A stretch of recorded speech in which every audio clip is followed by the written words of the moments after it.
우리 하나님 아버지와 주 예수 그리스도로부터 오는 은혜와 평강이 여러분들과 함께 하시기를 바랍니다. 우리 옆사람, 앞사람, 뒷사람들과 함께 인사하실 때에 주의 평강이 함께 하시기를 바랍니다. 인사하겠습니다. 주의 평강이 함께 하시기를 바랍니다. 아멘. 오늘은 이제 구약의 제사인 화목제 제사를 우리가 함께 은혜를 나눠보려고 합니다.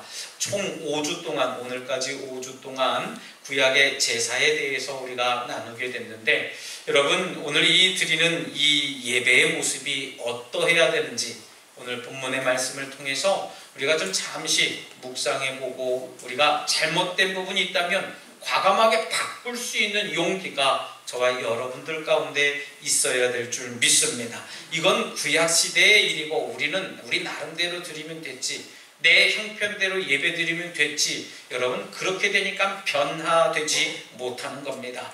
여러분, 화목제는 감사의 화목제, 또 서원의 화목제, 자원의 화목제, 이 세 가지 종류가 있다라고 성경은 이야기합니다. 이 세 종류의 화목제는 각각 다른 특징을 가지고 있어요. 감사하고 서원을 드리고 또 자원하는 마음을 드리는 그 화목 제물이 있는데, 가장 중요한 공통점이라고 하면 감사라고 말씀을 드릴 수 있습니다. 예배의 공통점이 뭘까 찾아보면 감사의 제사다라고 했습니다. 여러분, 번제가 하나님께 모든 것을 올려드리는 그 수직적인 제사라고 한다면, 오늘 우리가 함께 나눌 제목 화목제 제사는 기본적으로 대부분의 고기를 이웃 사람들과 나누는 그 함께 나누는 수평적인 제사라고 오늘 말씀을 드릴 수 있습니다. 이것이 화목제의 또 하나의 특징이라고 하는 것이지요. 지금까지 살펴본 바, 여러분 번제의 제물은 하나도 남김없이 모두 태워서 하나님께 바쳤습니다. 그리고 소제와 속건제와 속제제의 제물은 하나님께 바치는 것 외에 제사장들의 몫으로 제사장들이 취하게 되었습니다. 그런데 오늘 본문의 말씀을 함께 나눌 이 화목제는, 이 화목제의 제물 가운데 기름이라고 하는 것은 하나님께 불태워 드린다고 했습니다. 그리고 가슴과 오른쪽 뒷다리는 제사장들의 몫이고, 그 나머지는 모두 제물을 바치는 자가 이웃들과 함께 나누어 먹어라 라고 하는 하나님의 명령이 담겨져 있습니다. 그래서 화목제는 모두가 함께 기쁨을 나눌 수 있는 축제의 제사라고 말씀을 드릴 수 있습니다. 그런데 이 화목제는 크게 두 가지 의미를 가지고 있습니다. 하나는 하나님과의 화목입니다. 화목제의 특징 중에 하나는 하나님과의 화목이에요. 두 번째 특징은 사람과의 화목이라는 것이죠. 여러분, 중요한 사실은 화목제의 특징이 사람들과 함께 나누는 것이라고 해서 하나님과의 화목을 뒤로 미루고 사람과 나누는 것이 먼저다라고 생각해서는 절대 안 된다라고 하는 것이에요.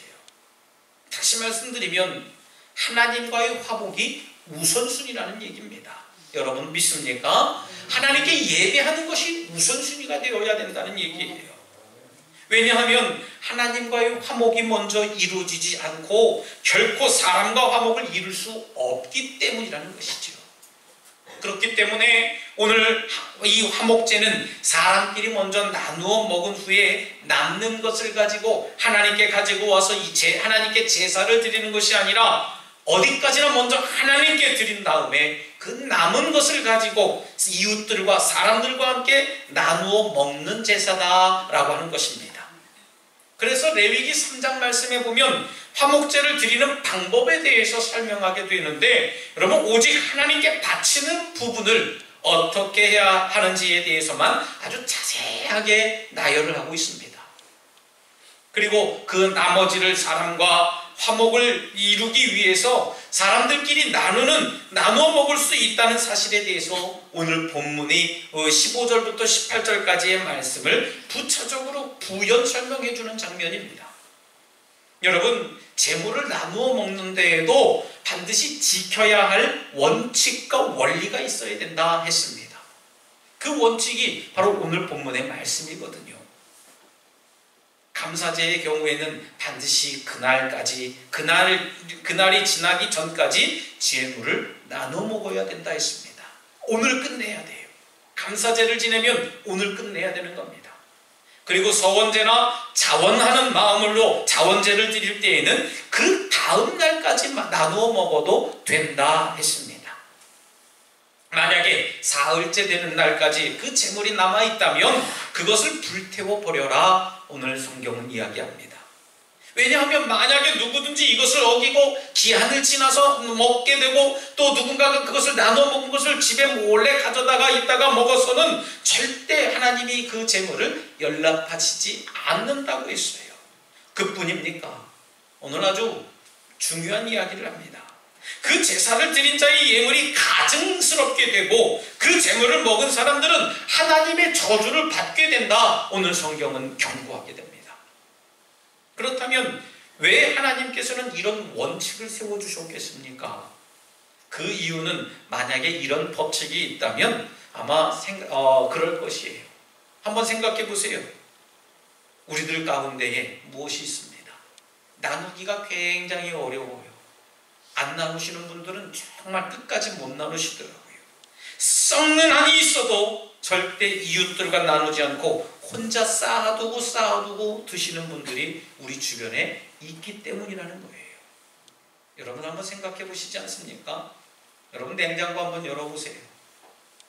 어디 냉장고뿐입니까? 김치 냉장고도 있으셔서요.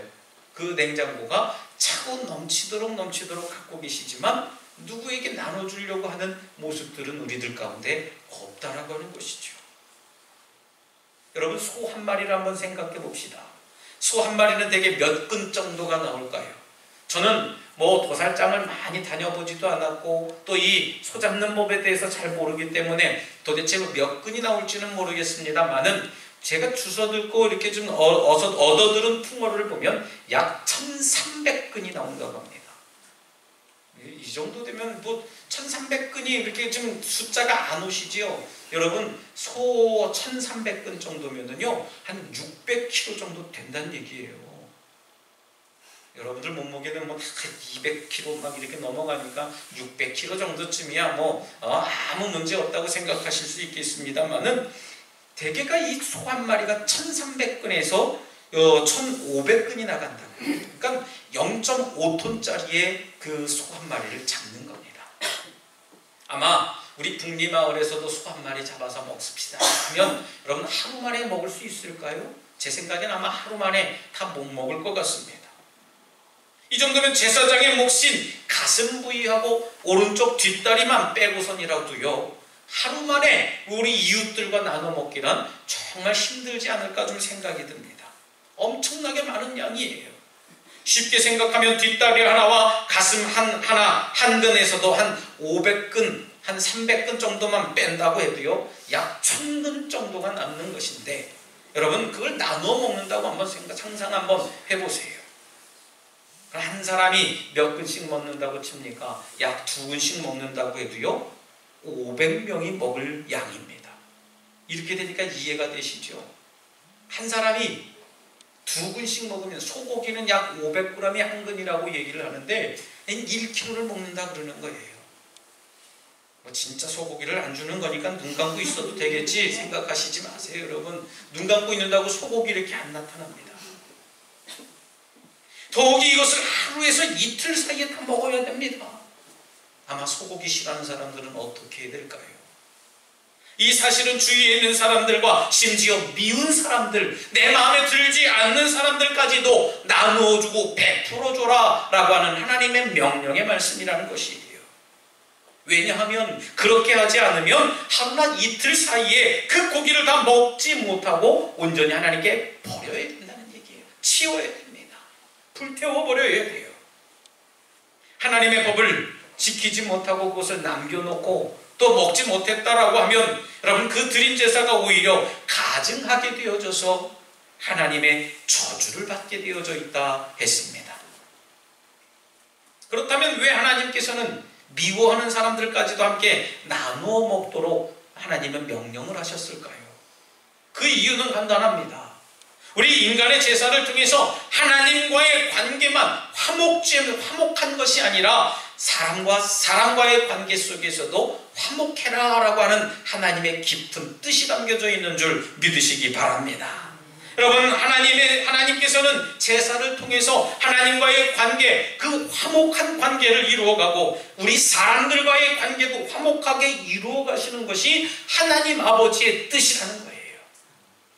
여러분, 우리는 그러면 어떻습니까? 하나님 앞에서는 참 거룩한 척하고 교회 나오는 척하지만요, 이웃들과의 관계는 그렇게 살아가지 못하는 모습을 보게 됩니다. 또한 반대예요. 이웃들과는 참 잘 지내지만 하나님과의 관계 속에서는 정말 못하는 부분들이 얼마나 많은지 몰라요. 여러분, 그래서 하나님은 이와 같은 나눔을 통해서 화목의 열매를 거둘 수 있도록 우리들에게 기회를 허락하신 줄 믿으시기 바랍니다. 그렇기 때문에 이 화목제는 모든 제사를 마무리하는 예배의 완성, 제사의 완성인 줄 여러분들 믿으시기 바랍니다. 모든 제사의 완성이 화목제예요. 오늘날 드리는 우리 예배도 이와 같이 마찬가지여야 됩니다. 하나님과의 화목을 이루는 예배를 통해서 우리 사람들과의 그 화목으로 마무리될 수 있어야 돼요. 하나님과의 관계는 내가 친밀하게 잘하지만 이웃들과의 관계는 내가 엉망이에요. 이웃들과의 관계는 내가 잘하지만 하나님과의 관계는 내가 잘하지 못합니다. 문제 있는 삶이에요. 교회에서는 열심히 봉사하지만 세상에서는 봉사 안 해요. 세상에서는 열심히 봉사하지만 교회에 오면 아예 안 하고 있습니다. 문제예요, 문제. 여러분, 이처럼 화목을 이루어내는 예배가 바로 영과 진리로 드리는 예배다. 오늘 성경은 이야기합니다. 우리는 하나님과의 화목을 통해서 우리 사람들과의 화목으로 마무리되는 진정한 화목을 이루어내기 위해서 이 자리에, 이 예배당에 나왔고, 또 이를 위해서 우리가 찬양하고 기도하고 말씀을 듣는 것이라는 말씀입니다. 그런데 우리가 그렇게 영과 진리로 예배를 드렸다 함에도 불구하고 그 예배가 우리 삶 속에서 나눔과 화목을 이뤄내지 못한다라고 하면 그것은 영과 진정으로 드린 예배가 절대 될 수 없다라고 하는 거예요. 왜냐하면 참다운 예배는 오히려 예배가 끝나고 예배당 문을 나가는 순간, 그 문을 나가는 순간부터 온전한 예배가 시작되는 것인 줄 믿으시기 바랍니다. 할렐루야! 그것이 바로 예배의 원리예요. 우리는 지금까지 구약시대의 제사 5가지에 대해서 생각해 봤습니다. 그런데 오늘날 우리는 구약시대처럼 제사를 드리는 것이 아니라 예배를 드려요. 아마 구약시대처럼 제사를 드립시다 하면 여기저기서 피냄새가 나고 여기저기서 소 울음소리며 비둘기 소리며 여러 가축 소리가 났겠지. 구약시대처럼 제사를 드리는 것이 아니라 예배를 드리고 있다는 것이에요. 왜 그렇게 예배를 드리겠습니까? 이미 여러분들에게 언급해 드리는 것처럼 우리 예수 그리스도께서 우리의 제물이 되셔서 저 십자가에 달려 돌아가심으로 인해 모든 제사를 완성시켜 주셨기 때문이라는 사실입니다. 그래서 우리는 이 예배를 통해서 예수 그리스도 안에서 영적으로 우리 자신을 하나님께 온전히 드린다는 얘기예요. 그런데 이 구약시대의 제사의 형태가 사라졌다고 해서 그 정신마저 우리는 없어져야 될 것이 아니라는 얘기입니다. 구약시대 제사의 정신이 우리 예배 가운데 녹여져 있어야 된다는 얘기예요. 오히려 예수님께서 우리 제물이 되어 주셨기 때문에 짐승을 제물로 바치던 구약시대의 사람들에 비해서 우리의 정신은 더욱더 아주 실감나게 살아 빛나야 될 줄 믿습니다. 왜요? 우리 예수님이 제물이기 때문에 그래요. 그렇기 때문에 우리가 드리는 이 예배가 그리스도 예수 안에서 완전한 번제와 소제와 속죄제와 속건제와 화목제가 되어야 될 줄 믿습니다. 그래서 우리의 삶 자체가 예배의 삶으로 자꾸 익어나가야 됩니다. 그래서 이 예배 시간에 저와 여러분들이 좀 집중하자 얘기예요. 정신 차리자 얘기입니다.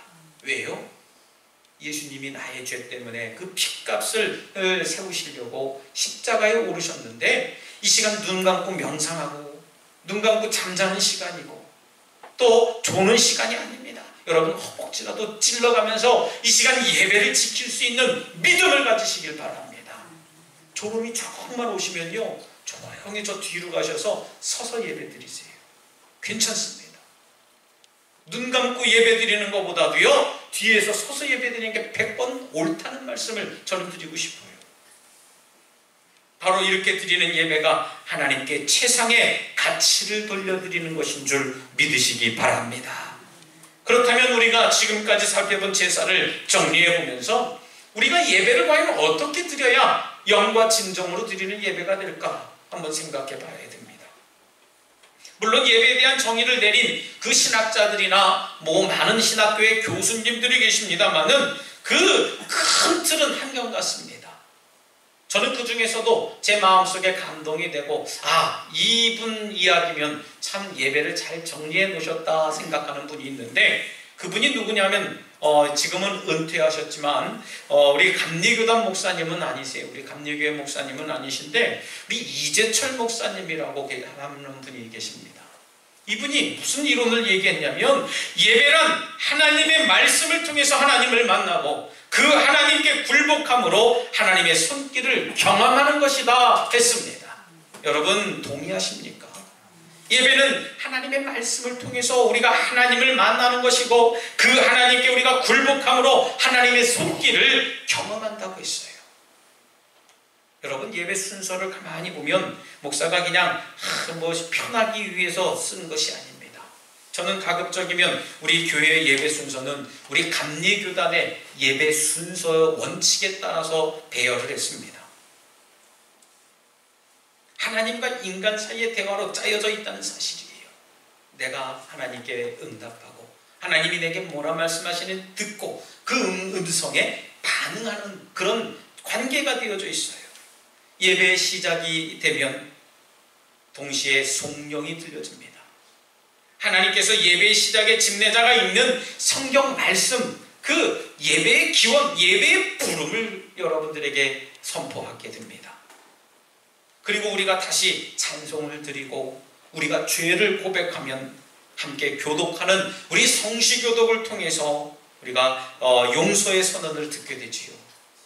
또 우리에게 하나님의 말씀이 우리들에게 들려지게 됩니다. 임하게 되는 거예요. 그리고 우리가 기도하고 하나님께 찬송을 드리면 목사는 하나님의 말씀을 입술을 통해서 여러분들에게 선포하고 함께 나누는 자리가 됩니다. 그리고 우리가 드리는 이 예물을 통해서 하나님께 영광을 돌리게 되고 또 목사는 축도를 통해서 여러분들에게 복을 허락하시는 줄 믿으시기 바랍니다. 그것이 바로 목사가 여러분들에게 할 수 있는 권한이에요. 목사는 뒷짐지고 여러분들에게 이거 하십시오 저거 하십시오 명령하는 게 아니고요, 함께 예배하는 예배 공동체 안에서 하나님께 부름을 받는 그런 부분이라는 거예요.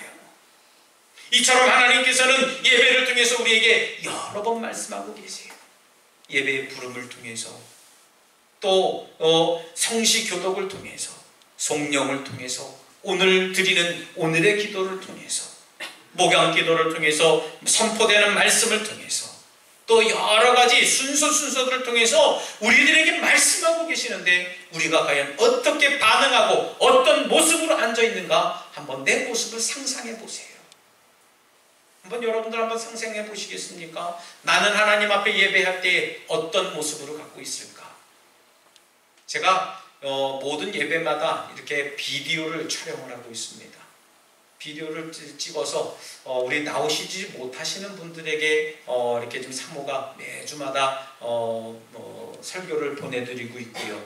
또 저도 제 설교를 어떻게 목소리는 어떤지, 제스처는 어떤지, 표정은 어떤지, 동작은 어떤지를 제가 나름대로 피드백을 보려고 이렇게 좀 보려고 해요. 근데 저는 제 목소리가 너무 싫어서 때때로는 제 설교를 그만 안 들어요. 아마 여러분들도 제가 여기 비디오 카메라를 이렇게 놓고 여러분들 찍어주드리고 싶어요. 왜냐하면 여러분들 예배의 태도가 지금 어떤 모습인지 한번 봤으면 좋겠다 생각이 듭니다.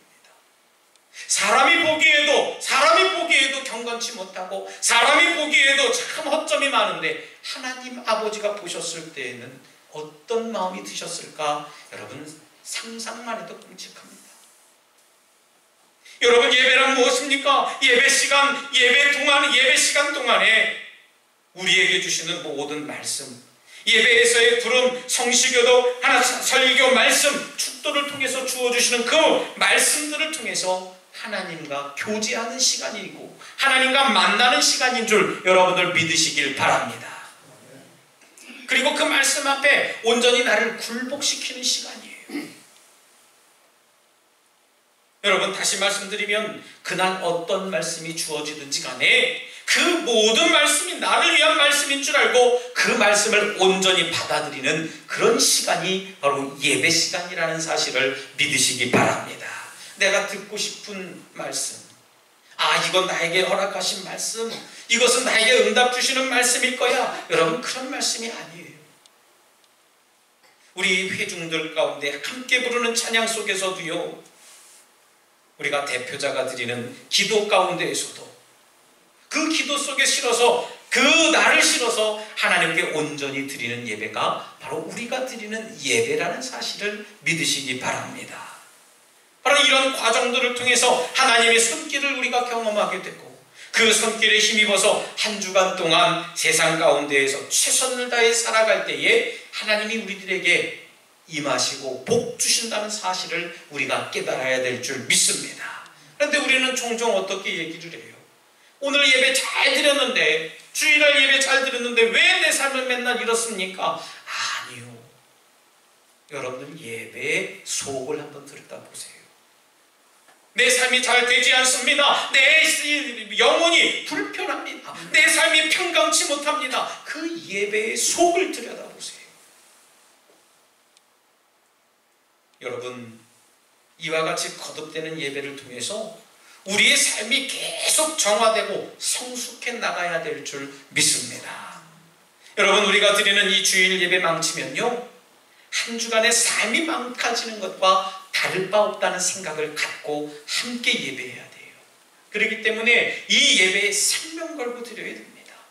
그 세상 어떤 시간도 예배 시간만큼은 우리가 철저하게 이겨내야 돼요. 예배당에 오려고 하는데 누군가가 나를 가로막았고 무슨 일을 도와달라고 했다고요? 아니요. 예배 드리고 나서 여러분 도와드리세요. 어떤 일을 해야 됩니까? 예배 드리고 나서 하시기 바랍니다. 사랑하는 우리 성도 여러분, 이제 우리 예배가 달라져야 됩니다. 교회로 출발하기 전에 집에서부터 우리의 예배가 시작되어야 되고 또 예배당에서 드리는 예배를 통해서 아주 절정이 이루어야 되고 우리의 삶 속에서 예배가 온전히 마무리가 되어야 될 줄 믿습니다. 여러분들이 드리는 여러분들이 온전한 예배자로 세워지시기를 다시 한번 주님의 이름으로 부탁드리겠습니다. 여러분들의 삶의 전체가 참된 예배가 되는 그런 축복의 역사가 나타나시고 또 특별히 하나님과의 관계가 회복되고 여러분 이웃들과의 관계가 온전히 평온해지는 거룩한 삶을 살아가시길 다시 한번 주님의 이름으로 축원합니다. 이 시간 잠시 결단의 기도를 드릴 때 우리가 주님께 생명 걸고 예배하길 원합니다. 우리의 예배를 받아주시고 우리의 예배에 임재하여 주시옵소서라고 잠시 결단의 기도를 드리겠습니다. 할렐루야. 사랑과 은혜가 충만하신 하나님, 우리들이 생명 걸고 주님의 예배하길 원합니다. 이 예배를 온전히 사수할 수 있는 믿음을 갖게 하여 주시옵시고 영과 진정한 마음을 가지고 하나님 앞에 담대히 나갈 수 있도록 인도하여 주시옵소서. 예배마다 하나님의 임재를 경험하고 예배마다 하나님의 음성을 듣게 하여 주셔서 하나님과 나만이 하는 모든 삶을 살아갈 수 있도록 인도해 주시옵소서. 이웃들과의 관계 속에서도 하나님 평온해지기를 원합니다. 하나님 회복해 하여 주시옵시고 하나님 말씀 따라 살아갈 수 있도록 인도해 주시옵소서. 아버지 역사해 주시옵소서. 전능하신 하나님, 저희가 드리는 예배가 영과 진리로 드리는 예배가 되기를 원합니다. 우리의 예배를 받아주시고 축복하여 주시옵소서. 예배를 그 무엇보다도 소중하게 여기는 마음, 세상의 그 어떤 좋은 것들과 예배를 바꾸지 않는 믿음을 저희들에게 허락하여 주시옵소서. 예배를 받아주시고 복 주실 줄 믿사오며 예수님 이름으로 기도드리옵나이다. 아멘.